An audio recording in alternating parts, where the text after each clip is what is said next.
Hello students. आज मैं maths में कुछ ऐसे इंपॉर्टेंट क्वेश्चंस और कंसेप्ट बताने जा रहा हूँ जो एग्जाम से पहले तुम्हें पढ़ के जरूर जाना है, क्योंकि उन पर क्वेश्चन आने की प्रोबेबिलिटी बहुत ज़्यादा है उन कंसेप्ट पर। और वो क्वेश्चन जो मैं बताऊंगा वो क्वेश्चंस उस टाइप के क्वेश्चन आने की प्रोबेबिलिटी बहुत ज़्यादा रहेगी। तो जैसे अगर हम बात करें चैप्टर 1 रियल नंबर,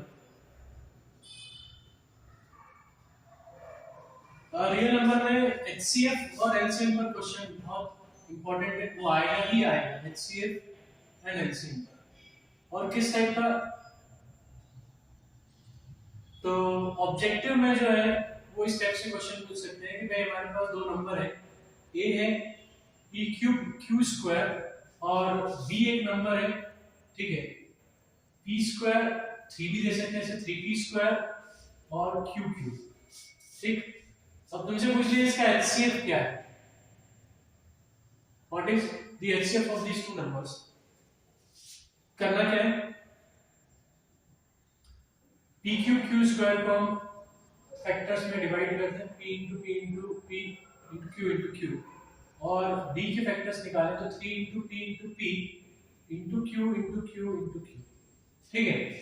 तो हम कॉमन फैक्टर्स निकालेंगे, एक p आ रहा है, ये दूसरा p आया है, और एक तीसरा एक q आया और ये दूसरा q, ठीक है। तो हमने एचसीएफ के लिए क्या करा, कॉमन फैक्टर्स निकाले,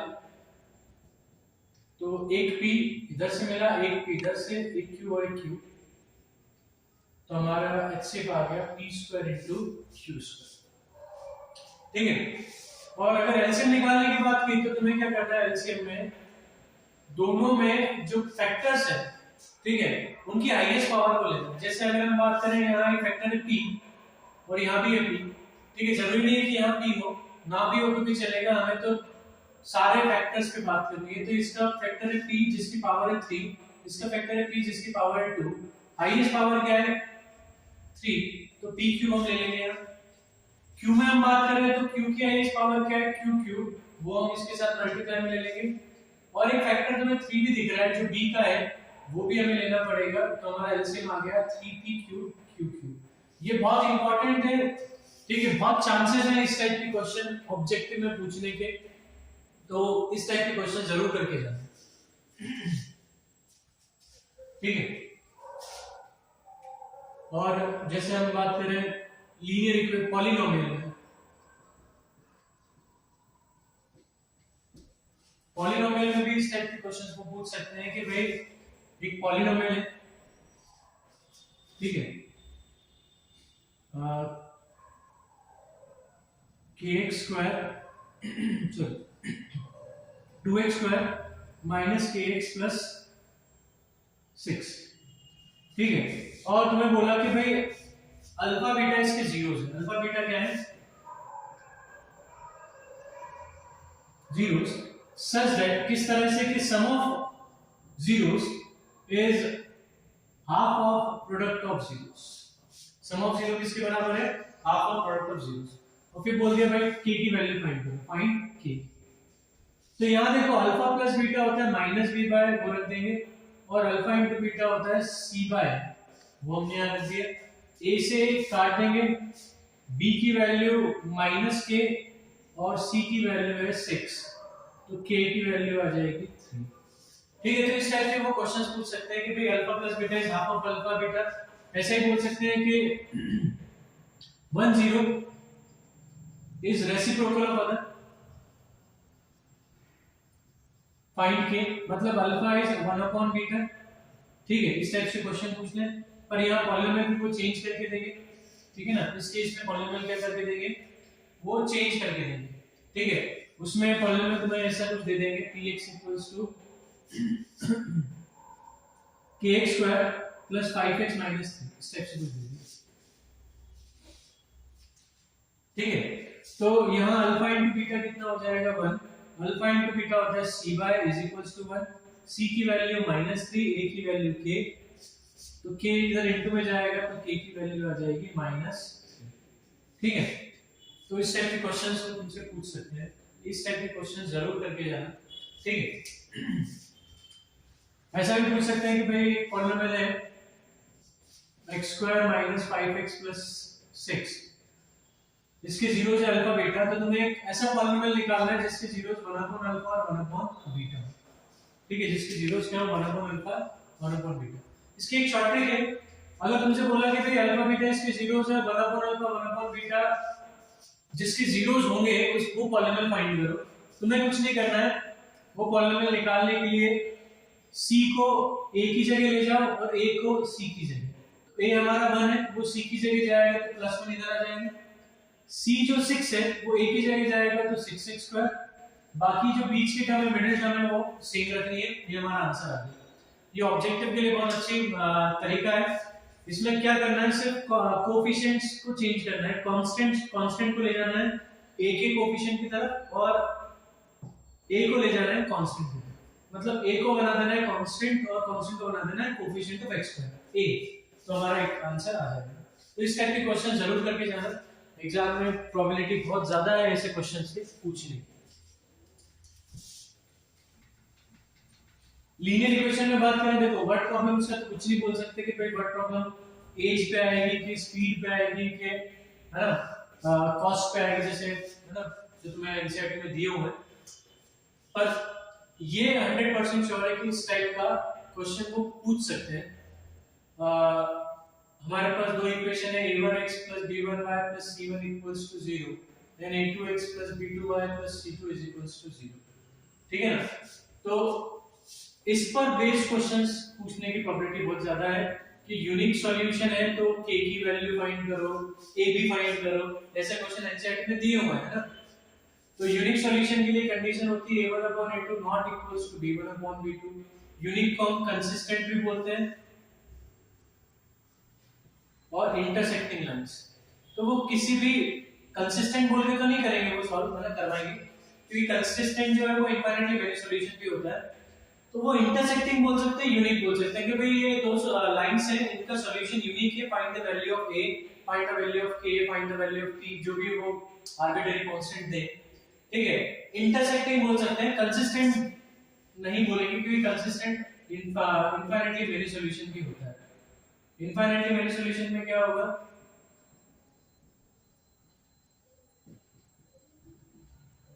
a1 upon a2 is equals to b1 upon b2 is equals to c1 upon c, ठीक है। ये क्या होती है, कोइंसिडेंट लाइंस होती हैं और कंसिस्टेंट। तीसरा टाइप है पैरेलल लाइंस, ठीक है। पैरेलल लाइंस मतलब नो सॉल्यूशन। नो सॉल्यूशन की कंडीशन है a1 upon a2 is equals to b1 upon b2 not equals to c1 upon c, ठीक है। Parallel lines inconsistent. अच्छा, अगर वो इनकंसिस्टेंट है मतलब पैरेलल लाइन है तो वो इनकंसिस्टेंट लिख के भी दे सकते हैं कि भाई इसका सॉल्यूशन इनकंसिस्टेंट है। तो एक ही कंडीशन है जिसमें इनकंसिस्टेंट होता है, इस वाले में। कंसिस्टेंट बोलेंगे तो फिर थोड़ा कंफ्यूजन होगा कि भाई वो इनफाइनाइटली बोला है उन्होंने कि यूनिक बोला है, ठीक है ना। तो वो कंसिस्टेंट नहीं देंगे, वो इनकंसिस्टेंट लिख के दे सकते हैं क्योंकि वो कंडीशन लिखी है, ठीक है। तो इस पर क्वेश्चन पूछे जा सकते हैं, प्रोबेबिलिटी बहुत ज्यादा है इस पर क्वेश्चन पूछने की, ठीक। ये कंडीशंस अगर याद नहीं है तो एग्जाम में तुम वो क्वेश्चन नहीं कर पाओगे, ठीक है। तो ये जरूर से याद कर लेना, ठीक है ना। एक चीज और, फॉर्मूलेस याद करना बहुत जरूरी है मैथ्स में, क्योंकि तुम्हारा जो पेपर होगा वो ज्यादातर फॉर्मूला बेस्ड है, ठीक है। मतलब फॉर्मूला लगाना ही पड़ेगा अल्टीमेटली, ठीक है। बिना फॉर्मूले लगाए तो क्वेश्चन तुम कर नहीं पाओगे। तो फॉर्मूले याद करना स्टार्ट कर दो अगर अभी तक नहीं किए हैं, ठीक है। रोज उन फॉर्मूलेस को पढ़ो, लिख कर देखो, क्वेश्चंस में अप्लाई करो। तो जब भी अप्लाई करो वो फॉर्मूला लिखो, मतलब सिर्फ देख के वैल्यूज मत पुट करो कि फॉर्मूला देखा और वैल्यू पुट कर दी डायरेक्ट क्वेश्चन में। नहीं, फॉर्मूले को लिखो, देखा, लिखो, फिर वैल्यूज पुट करो। तो लिखोगे तो क्या होगा, वो याद होगा, ठीक है। इसके बाद क्वाड्रेटिक इक्वेशन की बात करें तो क्वाड्रेटिक इक्वेशन में डिस्क्रिमिनेंट पर क्वेश्चन पूछा जा सकता है। डिस्क्रिमिनेंट d b² - 4ac, ठीक है। ये डिसाइड करता है कि रूट्स का नेचर कैसा होगा, ठीक है। d अगर ग्रेटर देन 0 है तो हम बोलेंगे रियल एंड डिस्टिंक्ट रूट्स, ठीक है, d 0 है तो real and equal roots, d less than 0 है तो इमेजिनरी रूट्स। ठीक है, इन पर क्वेश्चन डिस्क्रिमिनेंट में क्वेश्चन पूछने की प्रोबेबिलिटी काफी ज्यादा है, क्योंकि वो इस टाइप का क्वेश्चन पूछ देते हैं kx² - 5x + 6 = 0, find the value of k for which roots are real and equal। तो रियल एंड इक्वल बोला मतलब d 0 मतलब b² - 4ac 0, 5 का -5 का square equals to -4 into k into 6 is equals to 0, 25 - 24k is equals to 0, 24k is equals to 25, तो k आ जाएगा 25/24। ठीक है, इस टाइप के क्वेश्चंस बहुत ज्यादा पूछे जा सकते हैं, बहुत ज्यादा मतलब कि चांसेस बहुत ज्यादा है, ऐसा नहीं है कि 8-10 क्वेश्चन इस पे पूछने हैं, बहुत ज्यादा का मतलब मेरा ये नहीं था, बहुत ज्यादा का मतलब है कि प्रोबेबिलिटी काफी ज्यादा है इस पर क्वेश्चन पूछे जाने की। बाकी वर्ड प्रॉब्लम में हम कुछ नहीं कह सकते कि वो किस टाइप की वर्ड प्रॉब्लम देंगे, ठीक है ना, ये प्रिडिक्ट करना थोड़ा सा पॉसिबल नहीं है मेरे लिए और किसी भी टीचर के लिए। वो बोल दे भाई नहीं एज प्रॉब्लम पे क्वेश्चन आएगा, ठीक है, तो जरूरी नहीं है एज प्रॉब्लम पे क्वेश्चन आए, ठीक है, वो अपस्ट्रीम डाउनस्ट्रीम पे क्वेश्चन पूछ सकते हैं क्वाड्रेटिक में, ठीक है, 2 डिजिट नंबर पे क्वेश्चन पूछ सकते हैं, कॉस्ट पे पूछ सकते हैं, ठीक है, के एरिया प्रॉब्लम पूछ सकते हैं, ठीक है, तो कंफर्म नहीं बोल सकते कि किस पर क्वेश्चन आएगा, ठीक है, वर्ड प्रॉब्लम में, पर क्वाड्रेटिक में इस पर क्वेश्चन आने के चांसेस काफी हैं, ये बोला जा सकता है, और लीनियर में इस पर क्वेश्चन आने के चांसेस काफी ज्यादा हैं।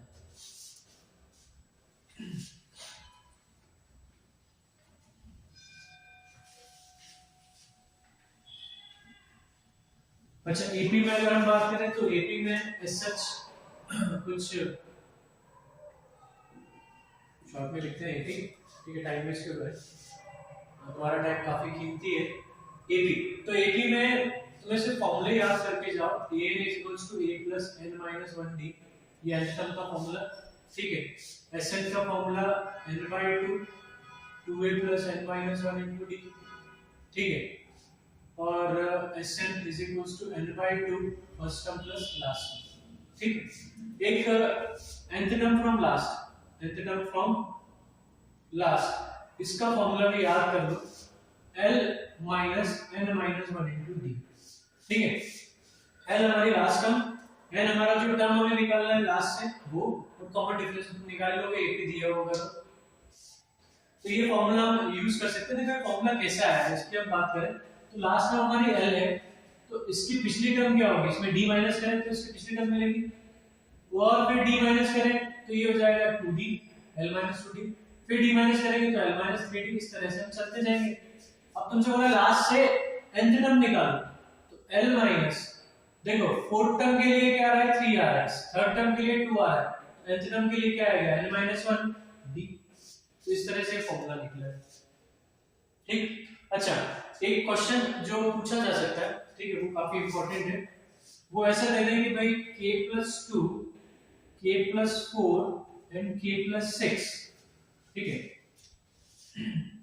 2k + 4 और 4k + 6 इस टाइप से दे दें, ये 80 में है तो k की वैल्यू फाइंड करें, ठीक है, तो हम क्या करेंगे, तो AP का कांसेप्ट क्या है कि भाई अगर तीन टर्म्स कॉन्सेक्यूटिव टर्म्स हैं AP की तो उनका कॉमन डिफरेंस क्या होगा, सेम होगा, ठीक है, तो 2k + 4 हमारी मिडिल टर्म है, इसमें से प्रीवियस टर्म माइनस कर दें, और 4k + 6 में से हम 2k + 4 माइनस कर दें, ये नेक्स्ट टर्म ये प्रीवियस टर्म, दोनों क्या देंगे कॉमन डिफरेंस, AP बोल रहा है कि AP में तो कॉमन डिफरेंस सेम होगा इसलिए इक्वल कर दिए, 2k + 4 - k - 2, ब्रैकेट खोलोगे साइन चेंज होगा, 4k + 6 - 2k - 4, तो ये हो जाएगा k + 2 और ये हो जाएगा 2k + 2, ठीक है, एक मिनट थोड़ा सा नंबर चेंज कर देते हैं, यहाँ 8 कर देते हैं,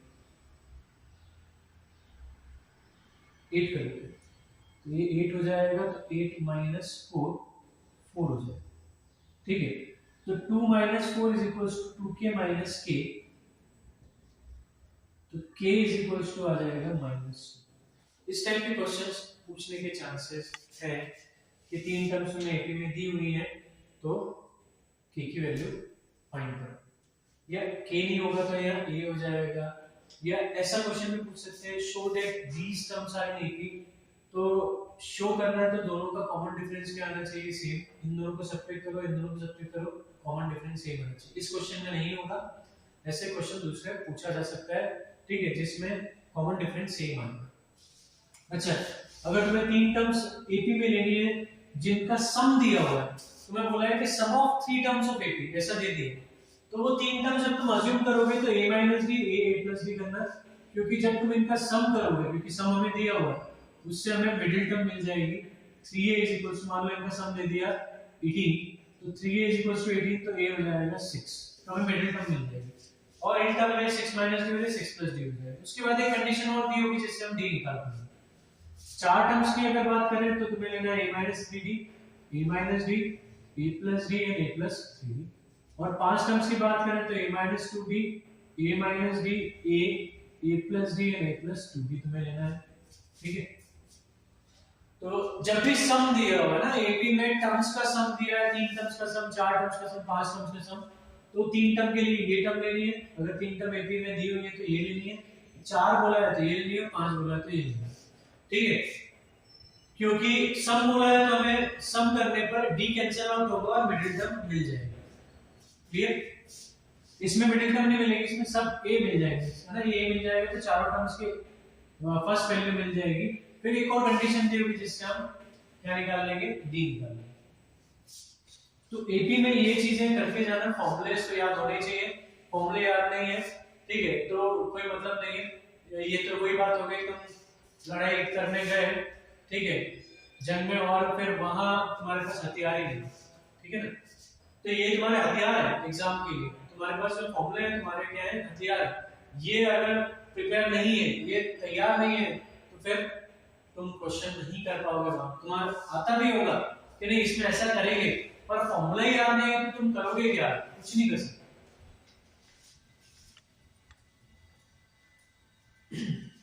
ट्रायंगल्स की बात करते हैं, ठीक है,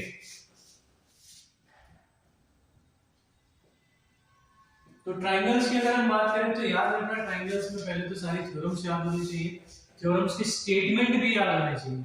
स्टेटमेंट इसलिए क्योंकि वो स्टेटमेंट लिख के दे देंगे, ठीक है, अब तुम पढ़ के तुमको समझना पड़ेगा, उन्होंने थ्योरम पूछी है, बीपीटी पूछी है, या कन्वर्स ऑफ बीपीटी पूछी है, ठीक है, वो पढ़ के तुमको समझ में आना चाहिए। क्या होता है, हमको अगर किसी ने बोल दिया बीपीटी, तो हमारे दिमाग में पिक्चर बन जाता है बीपीटी की थ्योरम का, पूरा स्टेप बाय स्टेप पिक्चर हमारे दिमाग में आ जाता है और हम उसको वैसे कैसे उतार देते हैं। पर अगर हमें स्टेटमेंट याद नहीं है तो फिर क्या होता है, हम स्टेटमेंट पढ़ते हैं सोचते हैं कि यार डायग्राम भी बना लेते हैं, ये डायग्राम बना लेते हैं, पर एकदम दिमाग में नहीं आता कि ये बीपीटी है, और दिमाग में बीपीटी जब तक नहीं आता ना तब तक वो पिक्चर नहीं बनती दिमाग में, ठीक है। अगर तुम्हारे पड़ोसी ने बता दिया कि तो बीपीटी है ना, इसको बीपीटी है, ये स्टेटमेंट पढ़ जाना, जैसे ही उसने बताया बीपीटी, तुम्हारे दिमाग में पिक्चर बन गया, फिर तुमको स्टेटमेंट पढ़ो नहीं पढ़ो कोई दिक्कत नहीं है, तुम सीधे सीधे लिख दोगे, ठीक है, पूरी थ्योरम को लिख दोगे। तो वो स्टेटमेंट पढ़ के कब समझ में आएगा जब तुम्हें स्टेटमेंट बीपीटी का याद होगा कि भाई स्टेटमेंट बीपीटी का ही होता है, ठीक है ना, तो अपने आप तुम्हारे दिमाग में उस थ्योरम की पिक्चर बन जाएगी और तुम उसको पूरा का पूरा नोट डाउन कर दोगे, ठीक है। तो स्टेटमेंट याद होना जरूरी है, प्लस 9th की जितनी भी थ्योरम्स हैं वो भी पढ़ के जानी है। ट्रायंगल्स में जो भी थ्योरम थी या जो भी कॉन्ग्रुएंसी कंडीशंस थी वो सब तुम्हें करके जानी है, plus areas of parallelogram and triangle एक चैप्टर था, ठीक है, शायद 9th चैप्टर था, ठीक है, 9th में, तो वो उसकी जितनी भी थ्योरम्स है उसमें वो सब करके जानी है। प्लस एक और चैप्टर था क्वाड्रिलेटरल्स, वो भी पढ़ के जाना है, उसमें जितनी थ्योरम्स थी, प्रॉपर्टीज ऑफ क्वाड्रिलेटरल थी, वो सब पढ़ के जानी है, क्योंकि यहाँ ट्रायंगल्स भले ही सिमिलर ट्रायंगल्स है पर कॉन्ग्रुएंसी कंडीशन लग सकती है किसी भी क्वेश्चन में, या जो 9th में हमने थ्योरम पढ़ी है वो कोई सी भी थ्योरम इसमें क्वेश्चन में लग सकती है। अब वो थ्योरम हमें याद नहीं है तो क्वेश्चन हम नहीं कर पाएंगे, ठीक है, तो थ्योरम करना जरूरी है। मैं सजेस्ट करूंगा कि एग्जाम से पहले 9th की जितनी भी थ्योरम्स थी, ठीक है, वो सारी करके जानी है, क्योंकि वो सिमिलर ट्रायंगल्स में और सर्कल्स में यूज हो जाएंगे। क्लियर है? अच्छा, तो ट्रायंगल्स में हमें सारी थ्योरम्स 9th की और 10th की वो सब करके जानी है। ठीक है,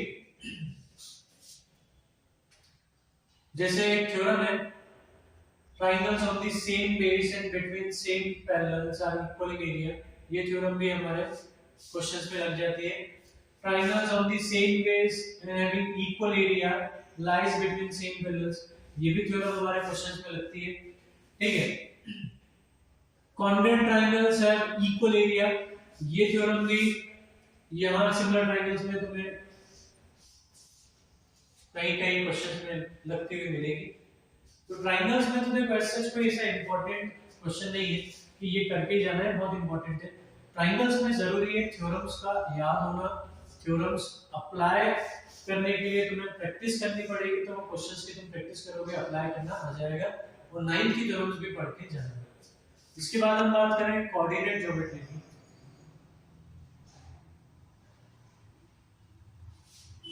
तो कोऑर्डिनेट ज्योमेट्री में सबसे पहले तो फॉर्मूले याद होने चाहिए। फॉर्मूले तो सबसे इंपॉर्टेंट है, दो ही फॉर्मूले हैं, एक डिस्टेंस फॉर्मूला है और एक सेक्शन फॉर्मूला है। सेक्शन फॉर्मूला में एक मिड पॉइंट का फॉर्मूला भी है, वैसे वो अगर नहीं भी याद है तो तुम सेक्शन फॉर्मूला याद है m1 और m2 को 1 लेकर भी निकाल सकते हो। ठीक है, तो हमारा सेक्शन फॉर्मूला क्या है, x equals to m1x2 plus m2x1 upon m1 plus m2 and y is equals to m1y2 plus m2y1 upon m1 plus m2। ठीक है, मिड पॉइंट के लिए बात करें, मिड पॉइंट के लिए तो x होगा x1 plus x2 by 2 and y is equals to y1 plus y2 by 2। देखो कोऑर्डिनेट ज्योमेट्री में जो है वो क्वाड्रेंटल्स की और ट्रायंगल्स की जो प्रॉपर्टीज है वो याद होना जरूरी है। ठीक है, अगर वो प्रॉपर्टीज याद नहीं है तो हो सकता है कुछ ऐसे क्वेश्चन आ जाए जिनमें प्रॉपर्टीज यूज हो रही है, फिर तुम उन क्वेश्चंस को कर नहीं पाओ। ठीक है, तो ट्रायंगल्स की और क्वाड्रेंटल्स की प्रॉपर्टीज यहाँ याद होना जरूरी है। वो सारी प्रॉपर्टीज तुम्हें मिलेंगी 9th के चैप्टर में, क्वाड्रेंटल चैप्टर में, 9th की बुक में क्वाड्रेंटल चैप्टर में। ठीक है, दूसरा तुम्हें सेंट्रॉइड पता होना चाहिए। सेंट्रॉइड क्या होता है, तो सेंट्रॉइड होता है intersection of medians, intersection of medians. ठीक है, इंटरसेक्शन पॉइंट ऑफ मीडियन है ना, और it divides median in 2:1 ratio, ये भी पता होना चाहिए। तो ये हमारा एक ट्रायंगल, इसमें ये मीडियंस, ठीक है, मीडियन मतलब वो साइड को क्या करेगा, इक्वल पार्ट में डिवाइड करेगा, मतलब 1:1 रेशियो। ये हमारा इंटरसेक्शन पॉइंट G, जिसे हम सेंट्रॉइड बोलेंगे, सेंट्रॉइड को हम G से डिनोट करते हैं, ये मीडियन को 2:1 में डिवाइड करेगा। अच्छा, इसके कोऑर्डिनेट्स सेंट्रॉइड के निकालने का फॉर्मूला भी याद कर लेना। कभी ऑब्जेक्टिव में तुम्हें सेंट्रॉइड के कोऑर्डिनेट्स निकालने को बोले तो ये फॉर्मूले से तुम फटाफट निकाल सकते हो। अगर वर्टाइसेस के कोऑर्डिनेट्स हैं ट्रायंगल के x1 y1 x2 y2 and x3 y3, तो हमारा जो सेंट्रॉइड का x कोऑर्डिनेट होगा वो होगा x1 plus x2 plus x3 y3 और y कोऑर्डिनेट होगा y1 plus y2 plus y3 by। ठीक है, ऐसे क्वेश्चन जरूर करके जाना कि एक पॉइंट है जो y एक्सिस पर है, y एक्सिस पे तो इसका x कोऑर्डिनेट क्या होगा 0, वो इक्वल डिस्टेंस पर है दो पॉइंट से, तो इसके कोऑर्डिनेट निकालो, y की वैल्यू निकालो। ठीक है, ऐसा भी क्वेश्चन पूछ सकते हैं, एक पॉइंट है जो इक्वी डिस्टेंट है इन दो पॉइंट से, x और y में एक रिलेशन निकालो। ठीक है, x और y में क्या निकालो, रिलेशन। अच्छा, ये x और y में जो रिलेशन आएगा वो एक लीनियर रिलेशन आएगा। कैसा आएगा, लीनियर रिलेशन, मतलब एक लीनियर इक्वेशन है। तो याद रखना किन्हीं भी दो पॉइंट्स हैं, इनफाइनाइट पॉइंट्स इक्वल डिस्टेंस पर हो सकते हैं, क्योंकि इस लाइन पर कितने पॉइंट्स आएंगे, इनफाइनाइट पॉइंट्स आएंगे, और उस लाइन पर जितने भी पॉइंट्स हैं वो इन दोनों से क्या होंगे, इक्वल डिस्टेंस पे होंगे। तो इनफाइनाइट पॉइंट्स होते हैं जो दो पॉइंट से इक्वल डिस्टेंस पे होते हैं, ये चीज पता होनी चाहिए। अच्छा, तुम्हें ये टाइप का क्वेश्चन भी पूछ सकते हैं कि भाई ये 2,1 है, ये 3,4 है, किस रेशियो में ये पॉइंट, ठीक है, 5,2 डिवाइड करेगा, 3,2 डिवाइड करेगा इस लाइन से, तो हम k:1 रेशियो लेंगे। या वो बोलते हैं कि भाई ये पॉइंट जो है, ये पॉइंट y एक्सिस पर है या x एक्सिस पर, मान लेते हैं y एक्सिस पर तो ये इधर, ये point y axis sorry x axis पर है और इसे किस रेशियो में डिवाइड कर रहा है, तो x एक्सिस पे तो इसका y कोऑर्डिनेट क्या होगा, 0 होगा।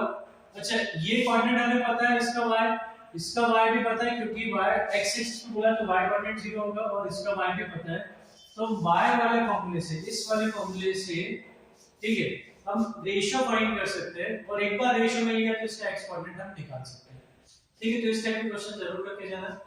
अच्छा ये कांसेप्ट भी करके जाना कि डायमीटर के एंड पॉइंट्स का सेंटर जो होता है, मिड पॉइंट जो होता है, वो सेंटर ऑफ सर्कल होता है, ठीक है। डायमीटर का जो मिड पॉइंट होगा वो सेंटर ऑफ सर्कल होगा, क्योंकि इस पे भी क्वेश्चन वो पूछ सकते हैं। कभी कभार हमें दिमाग से उतर जाता है, डायमीटर है तो 1:1 रेशियो है, ये भूल जाते हैं, तो ये पता होना जरूरी है, ठीक है। डिस्टेंस फार्मूला में तो ऐसे क्वेश्चन भी पूछ सकते हैं कि भाई एक ट्रायंगल के 3 वर्टेक्सेस दे दिए, पूछ लिया कौन सा टाइप का ट्रायंगल, क्वाड्रेटल के 4 वर्टेक्सेस दिए, पूछा कौन सा टाइप का क्वाड्रेटल है, तो राइट एंगल ट्रायंगल के लिए तुम्हें पाइथागोरस लगाते आनी चाहिए, ठीक है। और बाकी इक्विलैटरल है तो तीनों साइड इक्वल होंगे, तीनों साइड की लेंथ निकालोगे, और आइसोलेशन में दो साइड होंगे। अल्टीमेटली करना क्या है, ट्रायंगल दिया है तो तीनों साइड की लेंथ निकालनी है, बराबर आती है तो इक्विलैटरल, दो बराबर आती है तो आइसोसेलेस, और तीनों बराबर नहीं आती तो पाइथागोरस हम अप्लाई करके देखो, अगर वो अप्लाई हो जाती है तो फिर वो राइट एंगल ट्रायंगल है, अगर वो भी अप्लाई नहीं हो रही तो वो स्केलेन ट्रायंगल है, ठीक है।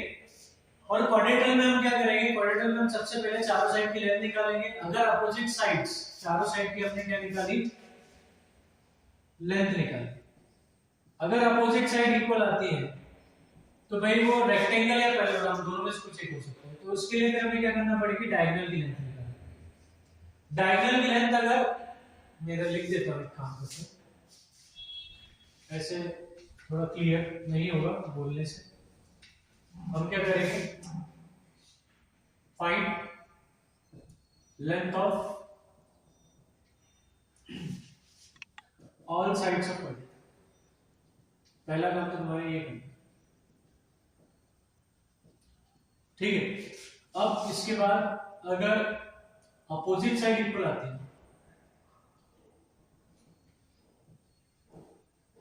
तो फिर क्या करना है, फिर करना है find length of diagonals,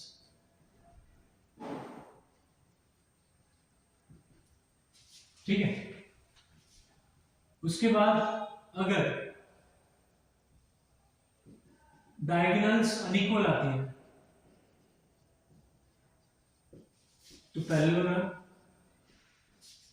diagonals अगर इक्वल आती है तो रेक्टेंगल, ठीक है। ऑल साइड अगर इक्वल आती है, ऑल साइड्स आर इक्वल, तो फिर दो केसेस है, रोम्बस भी हो सकता है और स्क्वायर भी हो सकता है, तो फिर हमें क्या करना है, फाइंड लेंथ ऑफ डायगोनल्स,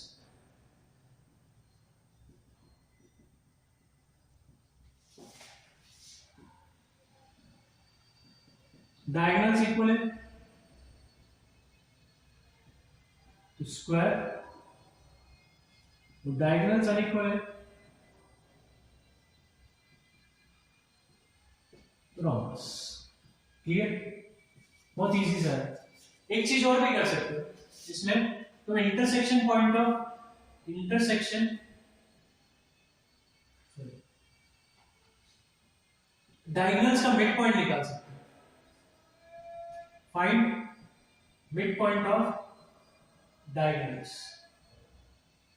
अगर दो कंडीशन हो सकती है, सेम आ सकती है और डिफरेंट आ सकती है।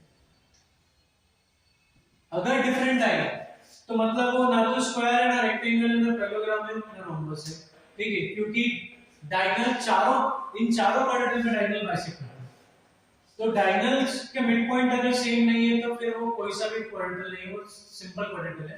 ठीक है, इन चारों में स्पेशल, इनके चार जो स्पेशल क्वाड्रेंटल है उनमें से कोई सा नहीं। पर अगर डायगोनल्स के मिड पॉइंट सेम हो जाते हैं तो फिर तुम्हारे पास फिर वही बचता है, चारों साइड की लेंथ निकालो और फिर ये सारा काम करो। ठीक है, अगर किस्मत अच्छी हुई तो मिड पॉइंट्स डिफरेंट आ जाएंगे तो हम लिख देंगे सिंपल क्वाड्रेंटल है, इनमें से कोई सा नहीं है।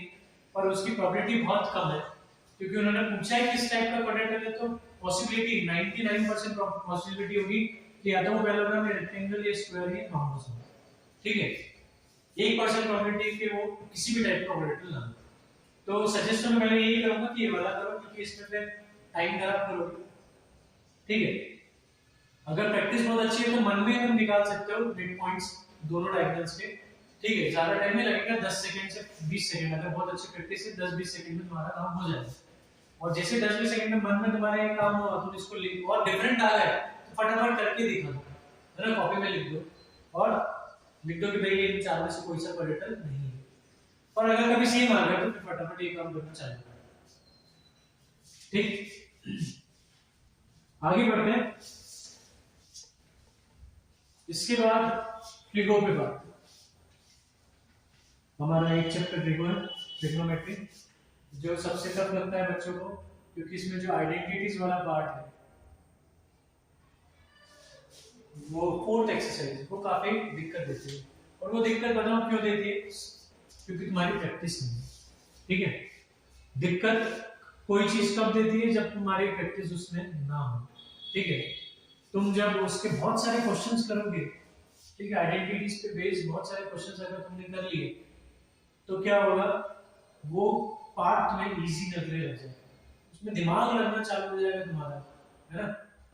तो वो डिफिकल्ट इसलिए लग रहा है कि तुमने प्रैक्टिस कम की है। तुम क्या करते हो, एनसीईआरटी की 8.4 एक्सरसाइज जो है उसको एक बार सॉल्व करते हो, फिर दोबारा करते हो, दोबारा 4 बार 5 बार सॉल्व कर ही जा रहे हो उसको, और उन क्वेश्चंस को तुमने रट लिया और तुमको लगता है कि मेरे को तो अब सब आ गए क्वेश्चन, सब कोई भी क्वेश्चन आ जाएगा मैं कर लूंगा। भाई वो क्वेश्चन तुमने एक बार कर लिया, अच्छी बात, एक बार तो करना ही है, दोबारा किया कोई दिक्कत नहीं, पर उसके बाद फिर कुछ दूसरे क्वेश्चंस उठाओ दूसरी बुक से। ठीक है, पीवाई के प्रीवियस ईयर क्वेश्चंस निकालो ट्रिगो पर, अब आइडेंटिटीज पे बेस्ड वो क्वेश्चंस करो, सैंपल पेपर में से क्वेश्चंस करो। ठीक है, बार-बार वही एनसीईआरटी कर करके उसको रटने का कोई मतलब नहीं है, चांसेस कम होंगे कि एज इट इज वो एनसीईआरटी वाला क्वेश्चन तुम्हें उठा के पूछ ले। ठीक, तो 2 बार कर लिया, 3 बार कर लिया, बस काफी है भैया, है ना, दूसरे क्वेश्चंस तो करो। ठीक है, वो सिर्फ एनसीईआरटी के 10-12 क्वेश्चन करने से परफेक्शन नहीं आएगा, और तुमको अगर ऐसा लगता है कि वो 10-12 क्वेश्चन में 8-10 बार कर लूंगा मैं ऐसे सारे क्वेश्चन बन जाएंगे, तो वो गलती है तुम्हारी।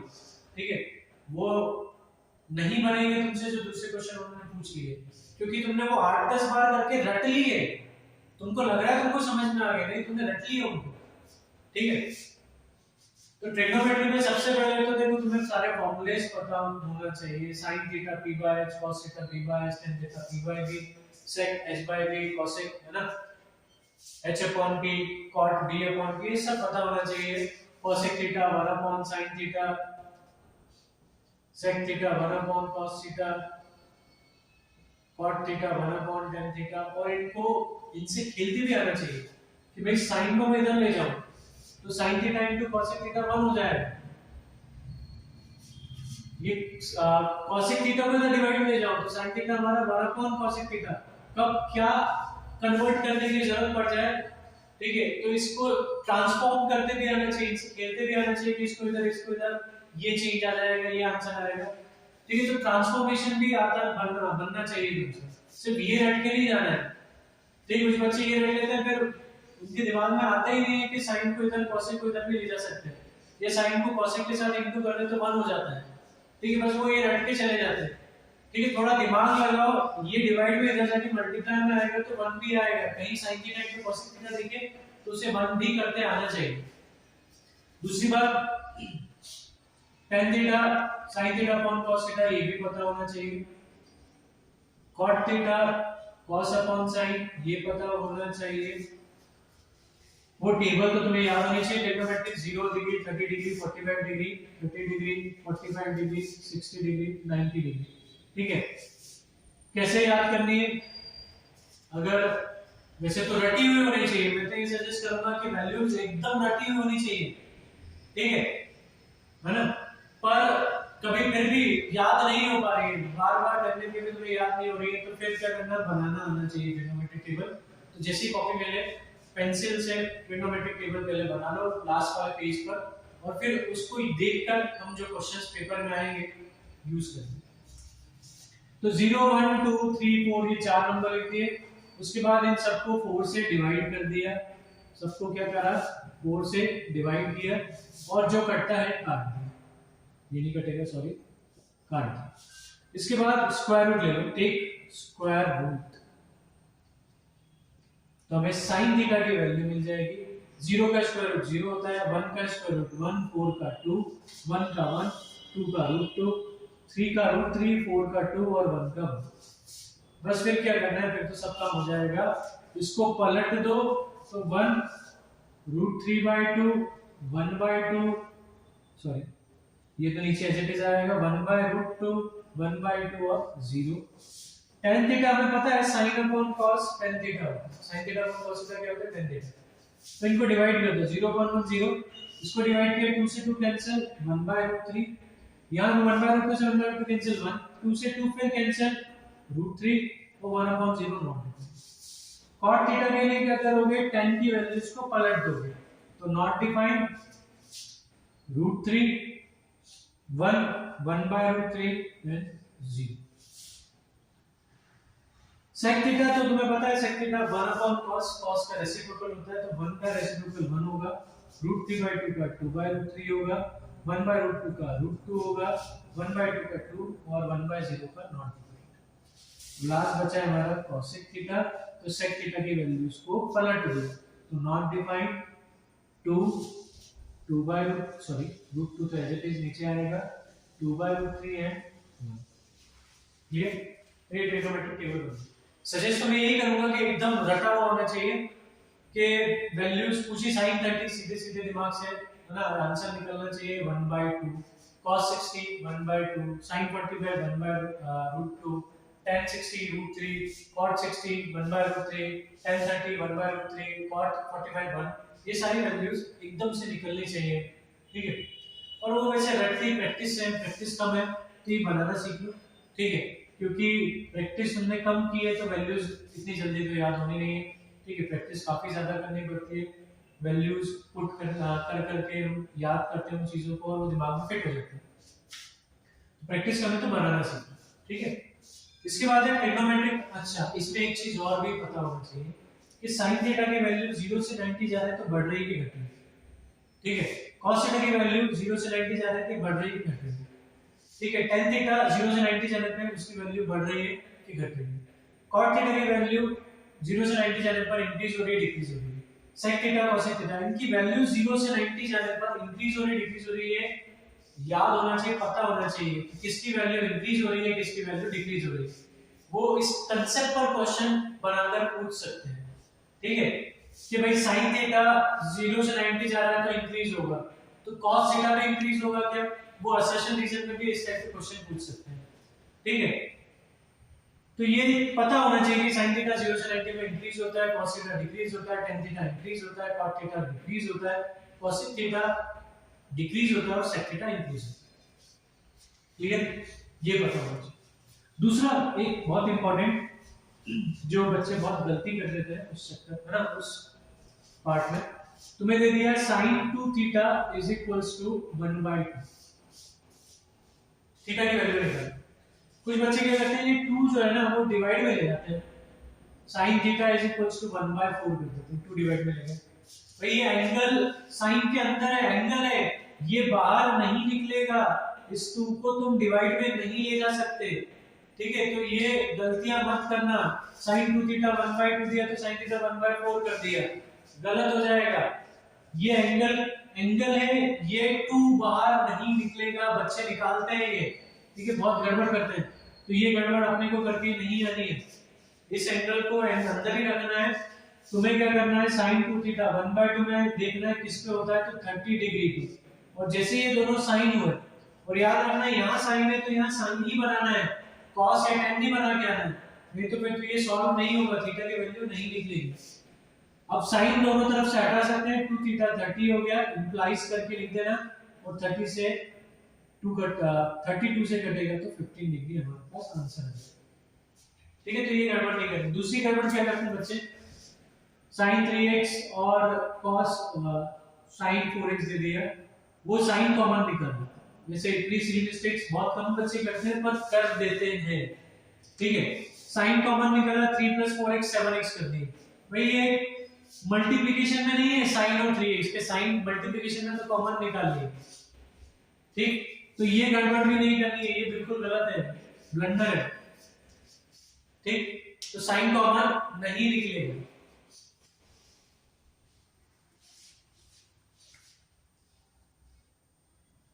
कुछ बच्चे कर देते हैं sin to power 4x + cos to power 4x, इसको लिख देते हैं sin square x का स्क्वायर + cos square x का square.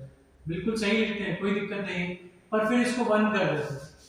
sin square x + cos square x इनको लगता है 1 होता ही वैसे तो, पर वो यहाँ 1 नहीं होगा। ठीक है, ये स्क्वायर का स्क्वायर है, सिंगल स्क्वायर नहीं है, तो ये भी गलत है। तो ऐसी छोटी छोटी सी मिस्टेक्स नहीं करके आनी है। आगे बढ़ते हैं। जैसे हमने दे दिया sec square theta minus tan square theta, ये आइडेंटिटी हमने पढ़ी है 1, तो इसको इस तरह से लिखते भी आना चाहिए, sec theta minus tan theta into sec theta plus tan theta is equals to a square minus b square दिख रहा है ना, तो इसको a minus b into a plus b लिख सकते हैं। तो याद रखना sec theta minus tan theta ये 1/sec theta plus tan theta के बराबर होता है। इस पे बहुत क्वेश्चन पूछे जाते हैं। कैसे पूछे जाते हैं, तुमसे बोल देंगे sec theta minus tan theta 1/x है। ठीक है, तो sec theta plus tan theta की वैल्यू क्या होगी, या फिर फाइंड करने को बोल देते हैं find sec theta and tan theta.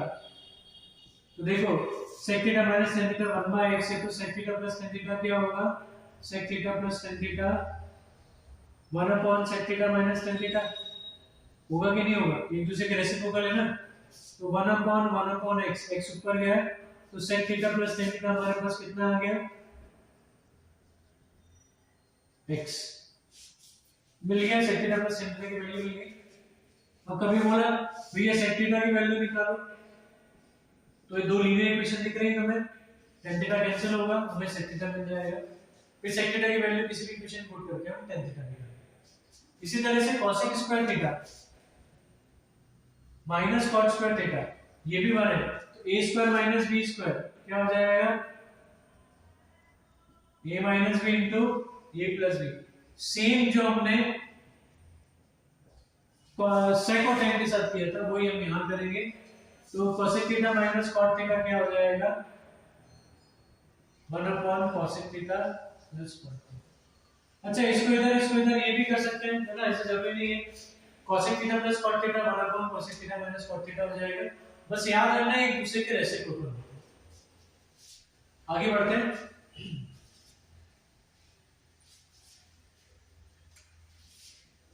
sin to power 4 theta plus cos to power 4 theta. ठीक है, इसको कभी सॉल्व करना पड़ेगा तो वैसे इसका तो डायरेक्ट होता है 1 - 2 sin square theta cos square theta. ठीक है, ऑब्जेक्टिव के लिए याद रखना तो अच्छा है, नहीं तो इसको निकालना कैसे, अगर सब्जेक्टिव तरीके से करना हो तो हम इसको लिखेंगे sin square theta plus cos square theta का होल स्क्वायर। ठीक है, ये फॉर्मूला लगाएंगे। sin स्क्वायर का स्क्वायर क्या होगा, sin टू पावर 4 मिल जाएगा, इसमें a प्लस b का होल स्क्वायर लगाए तो sin स्क्वायर थीटा का whole square cos square theta का whole square plus 2 sin square theta cos square theta. तो अच्छा, ये तो 1 हो जाएगा, ये sin टू पावर 4 थीटा, ये cos to power 4 theta plus 2 sin square theta cos square theta. तो sin to power 4 theta plus cos to power 4 theta की वैल्यू क्या आ जाएगी, 1 - 2 sin square theta cos square theta. ठीक है, तो ये question में यूज हो सकता है, डायरेक्ट पता हो तो अच्छी बात है, ऑब्जेक्टिव में बहुत काम आएगा। और अगर ये सब्जेक्टिव क्वेश्चन आया तो निकाल कर दिखाना पड़ेगा, वो इस तरह से निकलेगा। इसी तरह से sin to power 6 theta plus cos to power 6 theta direct 1 - 3 sin square theta cos square theta होता है। निकालना कैसे, वही sin square theta plus cos square theta का होल क्यूब, ये हो जाएगा a क्यूब sin स्क्वायर का क्यूब cos स्क्वायर थीटा का क्यूब b क्यूब 3ab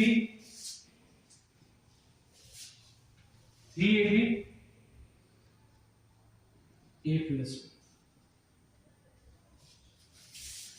ये तो 1 का क्यूब हो जाएगा, sin square plus cos square 1 होता है, ये हो जाएगा 2 3 जा 6 sin टू पावर 6 थीटा, 2 3 जा 6 cos to power 6 theta, 3 sin square theta cos square theta, और ये तो 1 हो गए तो सिर्फ इनटू 1 कर दो, तो sin to power 6 theta plus cos to power 6 theta ये इस तरफ जाएगा, 1 minus 3 sin square theta cos square theta. तो ये निकालते भी आना चाहिए, डायरेक्ट भी पता होना चाहिए। डायरेक्ट इसलिए कि ऑब्जेक्टिव में टाइम कंज्यूम कम होगा, ठीक है, और सब्जेक्टिव आया तो निकाल कर दिखाना पड़ेगा। अच्छा आगे बढ़ते हैं। आइडेंटिटीज भी याद होना जरूरी है, आइडेंटिटीज का भी याद होना जरूरी है। अलजेब्रा में जो तुमने आइडेंटिटीज 9th में पढ़ी है पॉलिनोमियल चैप्टर में, वो भी याद होना बहुत जरूरी है, नहीं तो फिर क्वेश्चंस नहीं बन पाएंगे 10th में। a प्लस b का होल स्क्वायर, कुछ बच्चे a square plus b square लिख देते हैं पर आगे 2a भी लिखना भूल जाते हैं। a माइनस b का whole square, a square minus plus b square minus 2ab, a square minus b square, a minus b into a plus b, a plus b का whole cube, a cube plus b cube plus 3ab, a plus b, a minus b का whole cube, a cube minus b cube minus 3ab, a minus b, a cube plus b cube का formula a plus b, a square minus ab plus b square, ये सब trigonometry में बहुत use होंगी, trigonometry नहीं बाकी chapters में भी यूज हो जाएगी, ठीक है। a plus b plus c का whole square, a square plus b square plus c square plus 2ab plus 2bc plus 2c, ठीक है।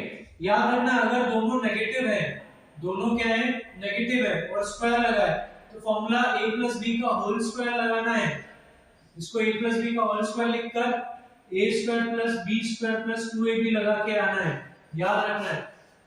बच्चे गड़बड़ कर देते हैं, a माइनस से दोनों नेगेटिव है तो वो a माइनस b का होल स्क्वायर लगा के आ जाते हैं, नहीं यहां से माइनस कॉमन निकालो तो माइनस 1 कॉमन निकलेगा जिसकी पावर में स्क्वायर होगा और ये a प्लस b का स्क्वायर हो जाएगा, माइनस 1 का स्क्वायर प्लस मतलब फॉर्मूला कौन सा रहेगा a प्लस b का होल स्क्वायर।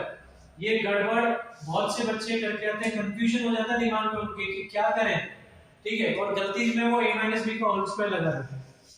एक और चीज, अगर रूट के अंदर 2 स्क्वायर प्लस 2 स्क्वायर है तो डायरेक्ट इसको 2 रूट 2 लिखो, अगर सेम नंबर्स हैं स्क्वायर के अंदर और वो ऐड हो रहे हैं तो वो नंबर बाहर निकालो, रूट के अंदर 2 लिख दो, ठीक। तो आगे के 9 से लेके चैप्टर नंबर 15 का मैं अलग वीडियो बनाऊंगा क्योंकि ये 9 से 15 में इसमें इंक्लूड कर दिया तो काफी लंबा ये वीडियो हो जाएगा। होप करता हूँ कि भाई ये जो मैंने तुम्हें बताया ये तुम्हें अच्छा लगा हो, तुम्हें समझ में आया, और प्लीज अगर तुम ये पूरा वीडियो देख रहे हो, पहली बार थोड़ा सा वीडियो देखकर जज मत करना कि नहीं यार इतना मजा नहीं आ रहा, आगे पूरा वीडियो देखो, तुम्हारे लिए सारी चीजें जो मैंने बताई है बहुत काम की है बोर्ड में, तुम्हें बहुत काम आएंगी ये बोर्ड में मैथ्स के पेपर में, ये सारी चीजें इंपॉर्टेंट है, एग्जाम से रिलेटेड चीजें बात की है मैंने, कोई उल्टी सीधी बातें इसमें नहीं की है, सारी चीजें जो मैंने बताई है वो इंपॉर्टेंट है, उन पर क्वेश्चन आने की प्रोबेबिलिटी काफी ज्यादा है, ठीक। तो अगर ये वीडियो अच्छा लगा तो प्लीज लाइक करना और चैनल को सब्सक्राइब कर देना, थैंक यू।